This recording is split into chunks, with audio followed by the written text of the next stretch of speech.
Veliko vadbe in popravkov je potrebnih, preden mladi gledališčniki stopijo pred občinstvo. A je super, pravijo, tudi trema ni problem. Gledaš, ko nasmejiš ljudi, kako ljudi pol uživajo v tem, ko te gledajo. Niti dolg čas, namesto da sem za računalnikom, sem v družbi. Pozabim na tremo in odigram svoje pa konc, pa kar je. Učiteljici sicer sta za hece, a znata biti tudi strogi. Jaz mislim, da nas je treba sekirati zaradi tega, ker smo tudi mi poredni. Letos so pripravili izvirno igro z močnim sporočilom Deklica z vžigalicami. Vanjo sta mentorici Darja in Špela vpletli sporočila Vlaste Nussdorfer o trpinčenju otrok. Zato jih je varuhinja človekovih pravic presenetila z obiskom na eni izmed vaj in si igro ogledala. Ob tej priložnosti se je mladi igralec Luka Komar preizkusil še v vlogi novinarja. Koliko je trpinčenih in zlorabljenih otrok pri nas? Kar veliko.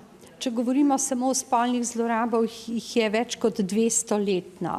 Ali govorimo dovolj o tem? Če dalje več in prav je, da se o tem govori. In sporočilo Deklice z vžigalicami.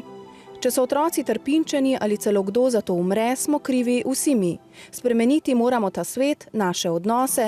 Če kritiziramo družbo, sebe pa ne, smo samo navadni hinavci.